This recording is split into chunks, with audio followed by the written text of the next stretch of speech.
Are there measures being taken not to eliminate other possible alternatives to leadership? This is war, and we're taking out the threat. And if you're part of the threat, then you're a target. You know what we'd call not all the arrows, but going after the archers. You'll concede this is war. You'll concede this is war. We haven't declared war. They declared war on us, but we haven't. War, Secretary Hicks said we haven't declared. Just now, you said this is war. They've called it war. They've called it war. What I was saying. Okay, well that was a misspoke. What I was saying that they've declared war on us, but war is ugly. They're calling it a special military operation. Sound familiar? Let's start with a word game, because apparently that's what's happening right now in Washington. The United States is actively bombing Iran. American service members are dying. Iran is firing back. And yet, the people running this country are standing in front of cameras, red-faced, sweating, and telling you with a straight face, this is not a war. So what is it? According to the White House, according to the Speaker of the House, according to senior Republican senators, this is a special military operation. This is a war. This is war right now. I think it's an operation. The people are U.S. service members are getting killed right now. How can you say it's not a dangerous operation and an important one. We had to act because there was an imminent threat. But there's not a declaration of war. We'll see y'all tomorrow. Now, if that phrase sounds familiar to you, if it makes the hair on the back of your neck stand up, it should. That's the exact phrase Vladimir Putin used when he invaded Ukraine. Special military operation. Not a war, just an operation. Move along, nothing to see here. And that's where we are right now. That's the reality of what's unfolding. Here's the thing most people don't realize about the US Constitution. Congress, not the president, has the power to declare war. That's not an opinion. That's Article 1. It's been in the document since 1787. The president commands the military once a war begins, but the decision to go to war, that belongs to the people's representatives. Now, there's also something called the War Powers Resolution, passed in the 1970s, which says that even in situations where a formal declaration of war hasn't happened, the president still has to notify Congress within 48 hours of military action and cannot continue those operations beyond 60 days without congressional authorization. That law exists precisely because of what we're watching right now. And here's what's remarkable, genuinely remarkable, what's happening in response to this war is bipartisan.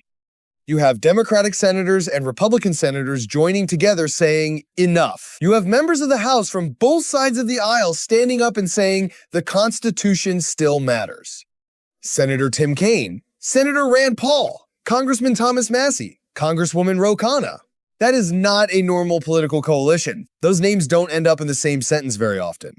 But here they are working together to force a war powers vote that would require the president to get congressional authorization or stop the military operations in Iran. And the White House response? Panic. Watch what happened in the hallways of Congress this week. Reporters tried to ask the Speaker of the House a simple question. Is this a war? His answer? It's an operation. It's an operation. It's not a war. He kept walking.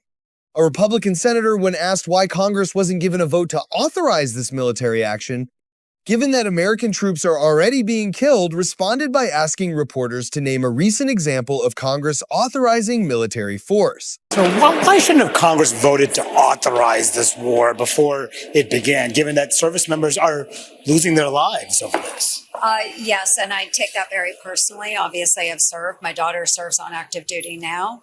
But I would love for anyone to name the last time Congress authorized operations or strikes in other countries. Iraq and Afghanistan. This is serious. And we're just a few days in. The reporter answered immediately, Iraq and Afghanistan. There was a pause. Well, name something else. That's the argument. Those were the two most significant military engagements of the last 25 years, both of which received congressional authorization. And the response is essentially okay. But besides those two, then you have a Republican senator who mid-interview called it a war himself. He said, and I'm paraphrasing closely, "This is war and we're taking out the threat." The reporter noted it immediately. "You just said this is war." He stopped, thought for a second, and then said, "That was a misspeak." Are there measures being taken not to eliminate other possible alternatives to leadership? This is war, and we're taking out the threat. And if you're part of the threat, then you're a target. You know what we'd call not all the arrows, but going after the archers. You'll concede Yes. this is Can we war. talk about- You'll concede this is war. We haven't declared war. They declared war on us, President but we called it haven't. war, and Secretary Hicks said Senator, but when we you haven't walked up declared- just now, you yeah. said this is war. they called it war. They called it war. What I was saying, You just- okay, well, that was a misspoke. What I was saying that they've declared war on us, but war is ugly. It always has been ugly. But we're taking out a regime that's been trying to attack us for quite some time. But you're not conceding this is war. We have declared war. So if we haven't declared war, then I don't see that. The president hasn't asked us to declare war yet, but they have declared war on us. We're just simply fighting the threat that's been at our door for 47 years. Aren't you just avoiding? I've already answered the question. You said it was war, then you said you misspoke while discussing whether or not it's a war. The White House did send a letter to Congress as required under the War Powers Resolution. But here's the twist. In that letter, the administration simultaneously invokes the War Powers Resolution and refuses to call what's happening a war. It reads like something written by someone who was told to comply with a law without actually complying with it. The letter says, and this is the key line, it is not possible at this time to know the full scope and duration of military operations that may be necessary. That's the administration telling Congress, we don't know how long this lasts, we don't know how far it goes, and we're not asking for your permission. And when members of Congress from both parties dared to suggest that a war powers vote should happen, the Speaker of the House called it dangerous. He said that colleagues who wanted Congress to have a vote were playing into the hands of the enemy. Squarely within the law. He used his discretion and his authority and the intelligence that he had, exquisite as it was, as is demonstrated by its effectiveness, and he did what he should have done as a commander-in-chief. The idea that a few colleagues here would try to move a war powers motion and resolution to the floor right now is dangerous. Imagine a scenario where Congress would vote to tell the commander-in-chief that he was no longer allowed to complete this mission. That would be a very dangerous thing. You see that Iran is firing almost seemingly indiscriminately at targets. They're trying to intimidate America. They're trying to test our resolve. And the idea that there's some members of this legislative body that would play along with that plays right into the hands of the enemy. And I think it's shameful. I do believe we have the votes to defeat it. I certainly hope we do, because we have lots of troops, service members in harm's way right now. And the balance of this thing is hanging there. It's been very effective thus far. It needs to be completed. We don't need Congress getting in the way of that. Is there any indication of plans? Representative Scalise said he heard one. Democrats say they're not hearing one. What happens when the war ends? What does that look like? And then what does the day after look like? Look, no one can yet determine with any degree of certainty how this will turn out. We have taken out in what appears to be top few layers of leaders and potential leaders who would take over there. It is time for the people of Iran to step up and seize this moment of opportunity for them, the one that they have long awaited, to have freedom there. We're encouraging that. We're hopeful for that. I think our NATO allies and our other allies around the world are watching with great anticipation and hope. I suspect that the entire world will reach out a hand of encouragement and assistance. Let that sit for a moment.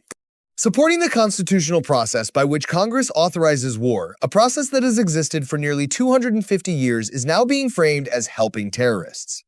That is the argument being made publicly, on camera, by the second highest ranking official in the United States government.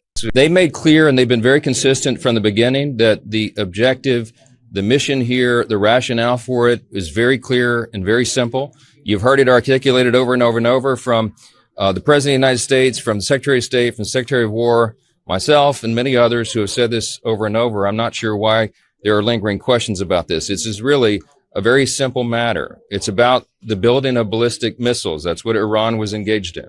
And they were doing it at a speed and at a scale that was exceeding the ability of our regional allies to respond appropriately. This created an imminent and serious threat. Meanwhile, Democratic senators who attended the classified briefing came out and said something that should stop everyone cold. There are times when you go into a classified session and you walk out and you have a better understanding about the gravity of the situation and the rationale behind the military action.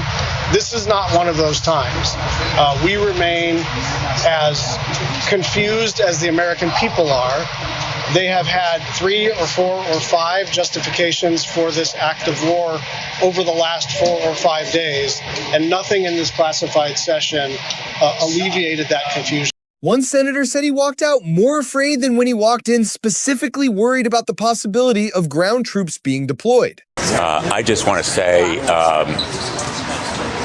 I am more fearful than ever after this briefing that we may be putting boots on the ground and that troops from the United States may be necessary to accomplish objectives that the administration seems to have. But I also am no more clear on what the priorities are going to be of the administration going forward, whether it is destroying the nuclear capacity of Iran or simply the missiles or regime change or stopping terrorist activities. And I think the administration owes it to the American people to have briefings not just for members of Congress but for the American public. Nothing here should have been classified. It should be available to the American people. Another said the administration offered no clear answer on what the actual objective was. Is it destroying Iran's nuclear program? Is it stopping their missile capabilities? Is it regime change? Is it counterterrorism? After a classified briefing from the Secretary of State and the Defense Department, members of Congress still didn't know why exactly this war started. This is as serious as it gets. This is war and peace. They told us in that room that there are going to be more Americans that are going to die, that they are not in the short run going to be able to stop these drones that are going to continue to fly into the Middle East. We have to have a debate in the United States Senate on an authorization of military force. It will likely fail. It will likely fail, and we shouldn't be voting to proceed to other pieces of legislation until we get a debate on this deeply unpopular, immoral, and illegal war with Iran. A third senator put it plainly. There are times when you go into a classified session and you walk out with a better understanding. This was not one of those times. They came in confused, they left more confused. Yesterday, you told us that Israel was going to strike Iran and that's why we needed to get involved. Today, the president said that Iran was going to get Yeah, your statement is false. So that's not what I was asked very specifically. Were you there yesterday? Yes, I asked the question. And so the president made the very wise decision.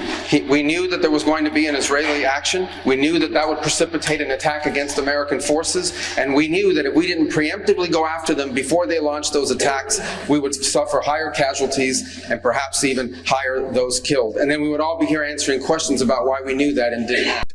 And then there are the human costs, which deserve more than a footnote.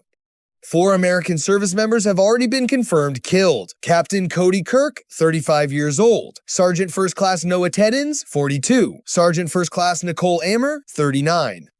Sergeant Declan Cody. Those are real people. Those are families that will never be the same.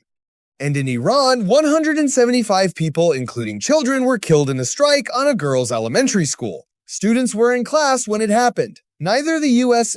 nor Israel has directly claimed responsibility. U.S. Central Command said it was looking into reports of civilian harm.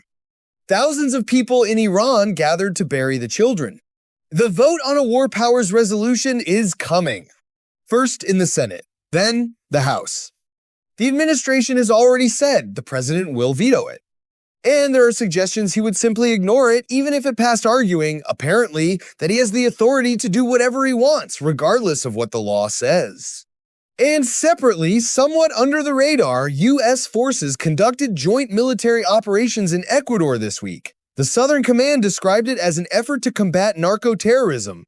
It received almost no national coverage. So, to be clear about where we are, the United States is currently engaged in active military operations in Iran. American troops are dying. There has been no congressional authorization. The administration refuses to call it a war while simultaneously invoking war powers law. A bipartisan group of legislators is trying to assert constitutional authority. And the response from the White House is, if you support the Constitution, you're helping our enemies. That's the story. Not the spin, not the talking points. The question now is whether Congress, the institution that actually holds the constitutional authority here, will use it. The votes are coming. We'll see what happens.